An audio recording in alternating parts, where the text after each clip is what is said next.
The smack wasn't loud, but it sure as hell echoed in the quiet hum of the bread aisle. 1 second, I was just Bruno, a guy on a much-needed break, happily contemplating rye versus sourdough. The next, my cheek was stinging, and some blonde-haired fury was glaring at me like I'd just committed a cardinal sin. Seriously, you wouldn't believe it. Just moments before I was living the dream. Well, my dream anyway. My supervisor had just radioed over, blessing me with a glorious 45-minute break. 45 minutes of sweet, sweet freedom.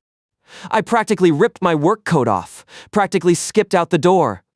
My mission, groceries, specifically some decent bread, seemed simple enough, right?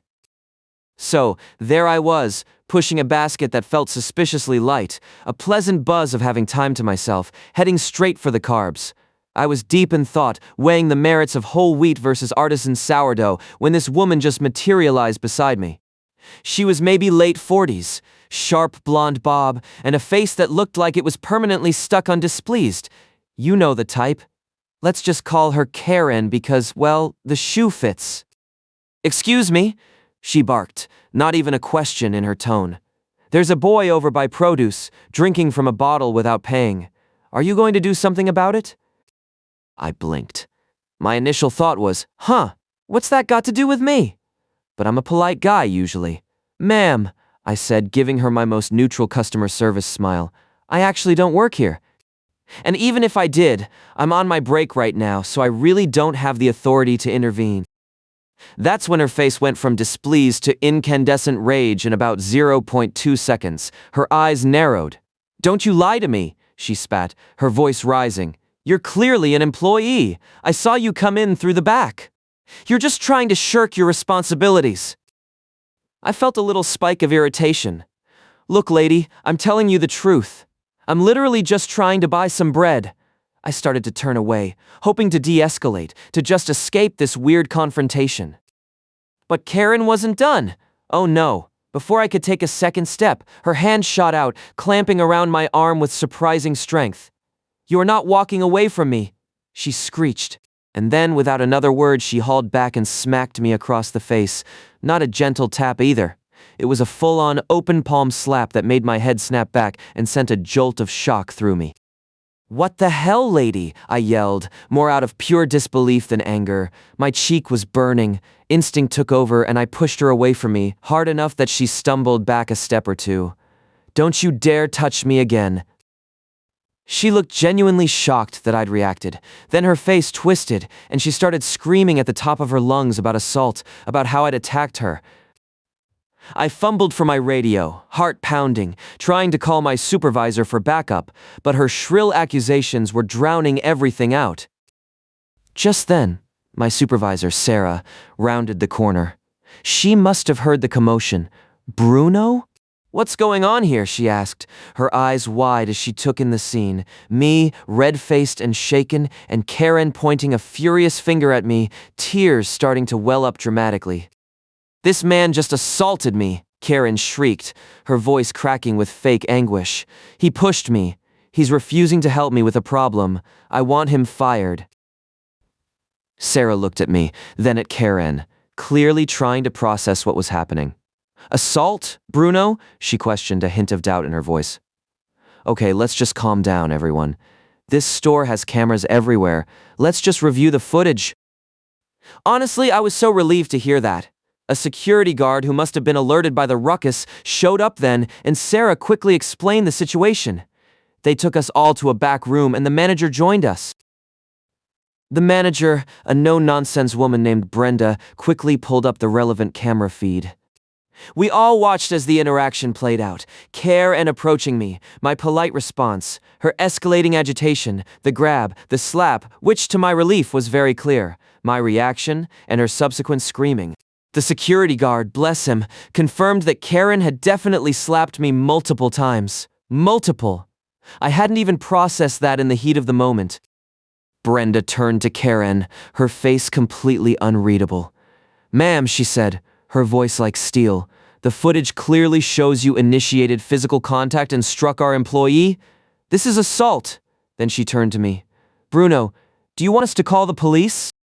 For a second, I really thought about it. My cheeks still stung, and the anger was simmering. But honestly, I just wanted this whole ridiculous circus to be over. I wanted to get my bread and go home. No, I said, shaking my head.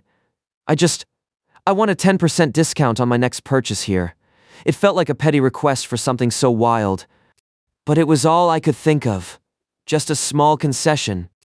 Brenda looked surprised but nodded. She handed me a crisp coupon for 10% off my next shopping trip, then turned back to a now silent Karen. "Ma'am, we'll be asking you to leave the premises. You are no longer welcome in this store." I walked out of that back room with Sarah right behind me, coupon in hand. We finished my break, a much quieter, less enthusiastic affair, and then I went back to my actual job, feeling a weird mix of exhaustion and vindication. Later, at home, the anger started to settle in. A 10% discount. That's what I got for getting slapped in the face by a random stranger. Karen just walked away. No police, no charges, just a ban from one grocery store. It felt so damn unfair, you know? Like it's just not right to hit someone full stop, no matter how mistaken you think they are. And the fact that she got away with it mostly scot-free? Yeah, that really still bugs me. Anyway, that's my insane grocery store tale. Next time, I'm just getting my bread from the convenience store. No drama, just dough. Hey, real quick before the next one, if you're enjoying this, subscribing helps a lot. All right, story number 3 coming up. You're the one. You verbally assaulted me. The accusation, sharp as a shiv, sliced through the cheerful pop music bleeding from Walmart's overhead speakers, freezing me mid-reach for a bag of frozen peas. I blinked, genuinely confused. My name's Colin, and I was just doing my weekly grocery run trying to avoid eye contact and get out. Not exactly prime conditions for a verbal altercation. I turned to see a woman, later identified as Karen, because of course she was, her face a mask of furious indignation, pointing a perfectly manicured, trembling finger at me. I'd never seen her in my life. Not that I could recall anyway. My mind raced, trying to find a connection, a reason. Did I cut her off in the produce aisle? Did I accidentally take her preferred shopping cart? Nothing. I'm sorry? I managed, my voice a question mark. Are you talking to me? I don't think we've ever met. Karen scoffed, a dramatic huff that practically vibrated the air around her. Oh, don't play innocent with me. I know who you are. You were just in my checkout lane, making a scene, yelling obscenities at me because my machine was too slow. Now this was getting interesting. My brain still wired from years of managing the very store we were in. I was an hourly manager here before I moved on to greener pastures, but still good friends with the current store manager, Mark, clicked into problem-solving mode. I knew this playbook. This was a classic customer meltdown, only this time I was the target, and it was pure fiction. I hadn't even been in a checkout lane yet. "Ma'am," I said, my tone as even as I could make it, trying to channel my inner patient manager. "I assure you, I haven't been in any checkout lane. I just walked in here from the parking lot." Karen's eyes narrowed, her jaw tightening. "Don't lie to me. You were loud. You were abusive. I'm reporting you. You're going to get fired." A small, incredulous laugh escaped me. Fired? From a job I hadn't had for years? This woman was truly off her rocker. Just then Mark, the store manager, rounded the corner. He'd seen me earlier and we'd been chatting about old times before he introduced me to his new cashier, Karen. The same Karen currently accusing me of, well, everything. "Mark," Karen practically shrieked, seizing her moment. "This man, he's harassing me. He verbally assaulted me in my lane just minutes ago, and now he's trying to deny it." Mark looked from Karen to me, a flicker of confusion, then a dawning comprehension crossing his face. He knew me. He knew I wouldn't do this, but he also knew the drama of a public scene.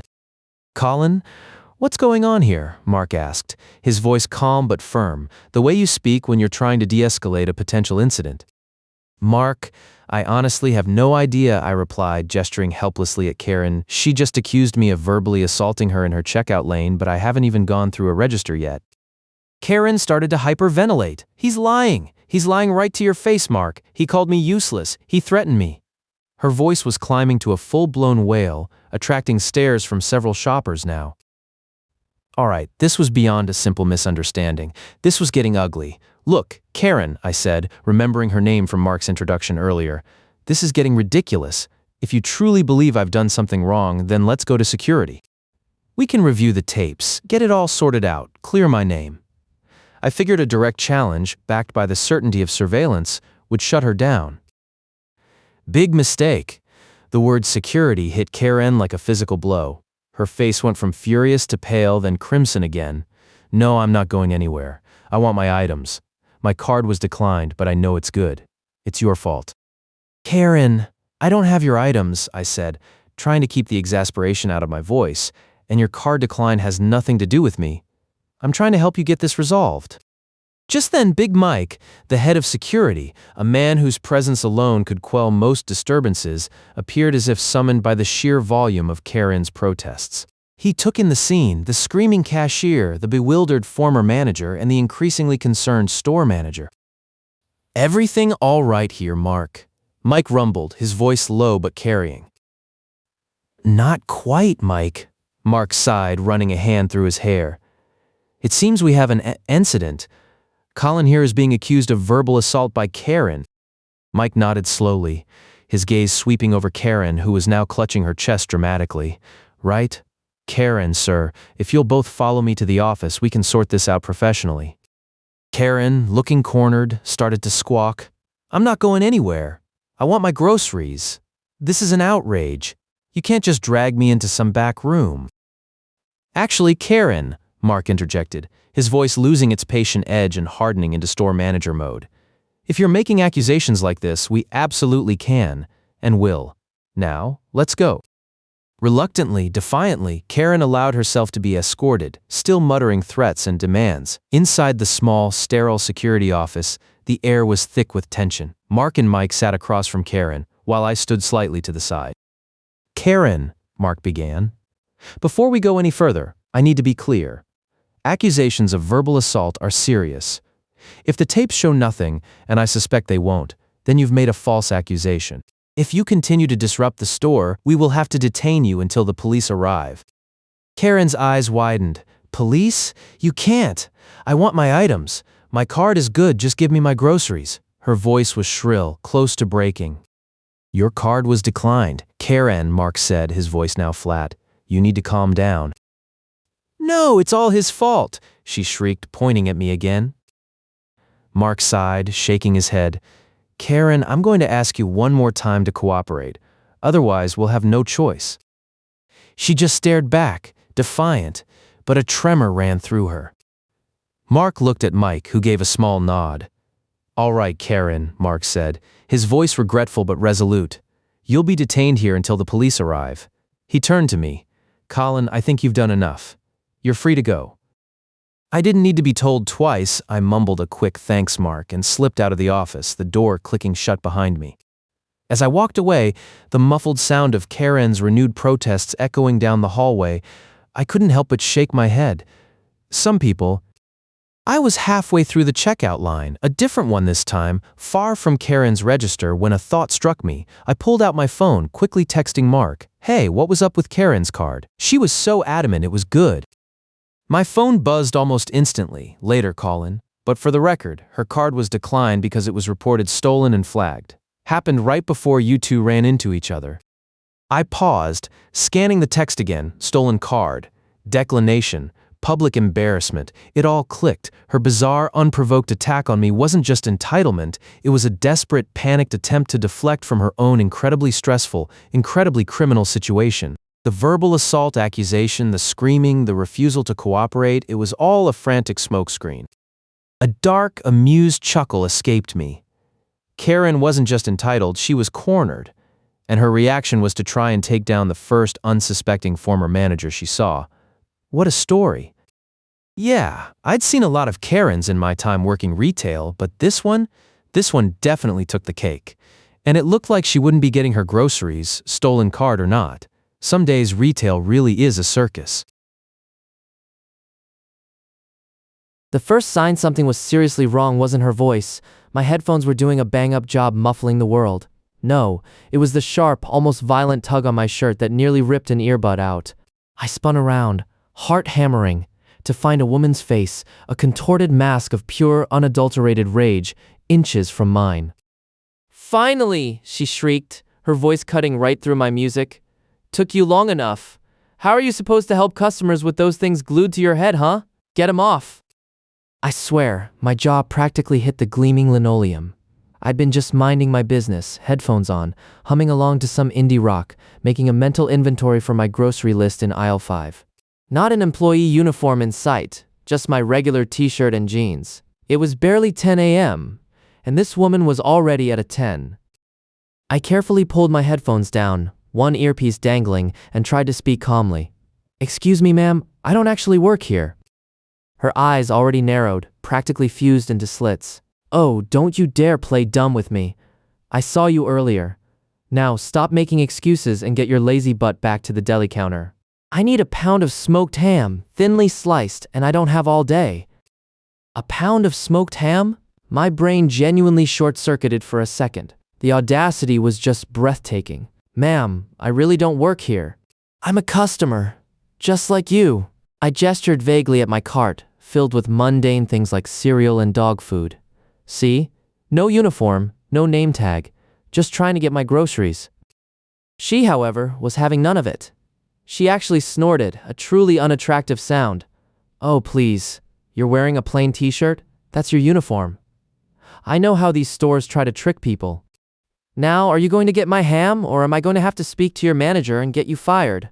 Her voice was getting louder, attracting the attention of a few other shoppers who were now pretending to be extremely interested in the canned goods.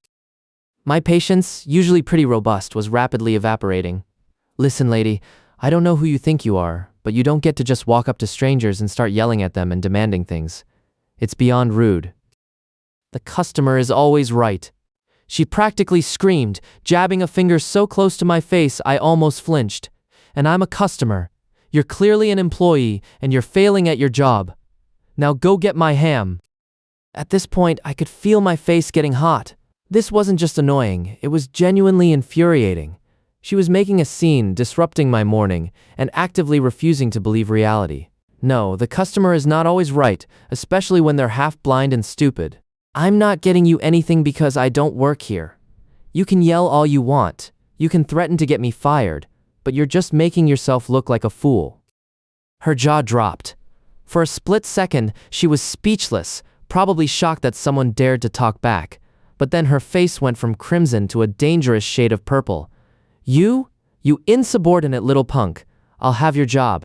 You'll be begging for change on the street by the time I'm done with you." Just as I was about to tell her exactly where she could shove her ham, a calm, weary voice cut through the air. "Is there a problem here, ma'am?" It was Mike, the deli manager. He was a tall guy, probably in his late 40s, and looked like he'd seen it all. He gave me a quick, confused glance, then focused on the raging woman. "Finally," she screeched again, turning her fury onto poor Mike.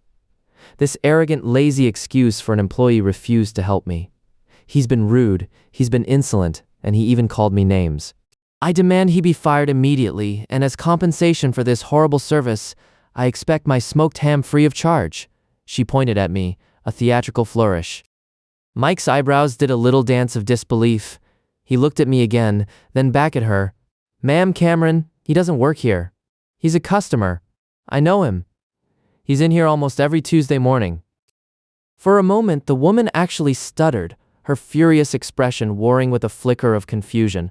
But entitlement won out. "Nonsense. He's clearly trying to cover for him. This is unbelievable. I'm going to report both of you." That was it. I was done. Absolutely, utterly, completely done. My morning was ruined. My music was forgotten, and my blood pressure was probably through the roof. I took a deep breath, looked her dead in the eye, and let it out. "Lady, you are absolutely unhinged. You're harassing me. You're harassing the actual manager, and you're lucky I don't call the cops on you for assault. Now, if you'll excuse me, I'm going to finish my shopping somewhere else." I shot a sympathetic nod at Mike, whose face was a perfect blend of "oh God, not again and you go, kid." I left my half-full cart right there in aisle 5, stalked past the now gaping woman and a visibly exasperated Mike, and practically sprinted out of that store. I didn't even care about my groceries. I just needed to be away from that screaming entitled menace. Honestly, I went home, threw my headphones on, cranked the music, and just tried to forget about the whole thing. But seriously, people need to chill the hell out. And maybe, just maybe, learn to recognize a uniform, or, not grab strangers. Click here for another great one, you won't regret it.